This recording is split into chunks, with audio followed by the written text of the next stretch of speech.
এখন থেকে এই কান্না আর কেউ না, আমার রব দেখার অধিকার রাখে।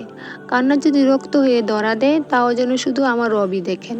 গাল গড়িয়ে পড়া এই কান্নার ফোঁটাগুলো অমূল্য।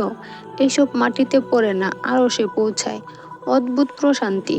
এর সাথে কিছুর তুলনা হয় না, হবেও না। আসসালামু আলাইকুম। আশা করি আল্লাহর অশেষ রহমতে সবাই ভালো আছেন।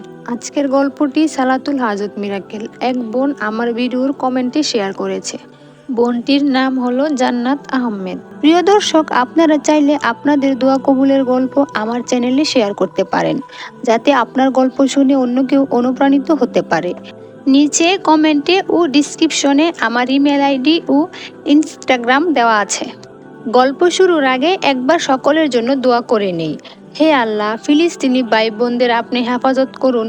হে আল্লাহ, আমাকে সহ সকল মুমিন মুসলিম ও অবুঝদের আপনি হেদায়েত করুন।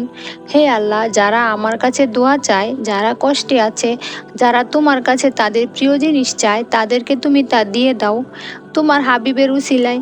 হে আল্লাহ, তুমি তো বাদশাহর বাদশাহ, তুমি তো অমুখাপেক্ষী। তুমি সবার দোয়া কবুল করলেও তোমাকে প্রশ্ন করার কেউ নেই, তোমাকে বাধ্য করারও কেউ নেই।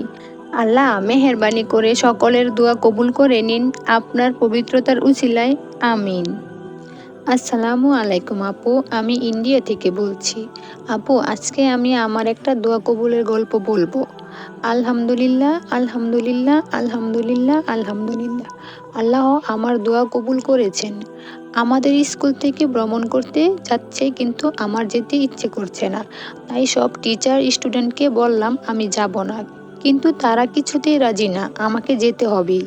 তো আমি রাতে এশার নামাজ পড়ে 2 রাকাত হাজত নামাজ পড়ে আল্লাহকে বলি, আল্লাহ আমি তো যেতে চাই না, সেখানে গেলে তো আমার নামাজের ক্ষতি হবে, গান বাজনা আমি শুনতে পারবো না। আল্লাহ তুমি আমাকে রহম করো, আমি যেন যেতে না পারি। তারপর ফজর 3:37 বাজে আমি ঘুম থেকে উঠি তাহাজ্জুদের নিয়তে, কিন্তু আমি তাহাজ্জুদ পড়তে পারিনি।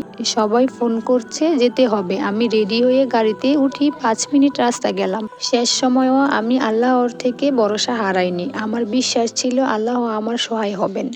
আলহামদুলিল্লাহ, আলহামদুলিল্লাহ, আলহামদুলিল্লাহ। আল্লাহ আমার দোয়া কবুল করেছেন, আমি ঘরে ফিরে আসলাম। আল্লাহ মহান। আরেকটি কথা, এই বোনটি আল্লাহর কাছে অসম্ভব দোয়া চাচ্ছে। আপনারা সবাই এই বোনটির জন্য দোয়া করবেন, যেন আল্লাহ পাক এই বোনটির অসম্ভব দোয়া কবুল করেন। আমিন। প্রিয় দর্শক, মনে রাখবেন, আমল বা দোয়া যাই করেন আল্লাহর উপর সবসময় তাওয়াক্কুল রাখতে হবে, তাহলে তাড়াতাড়ি ফল পাবেন ইনশাআল্লাহ।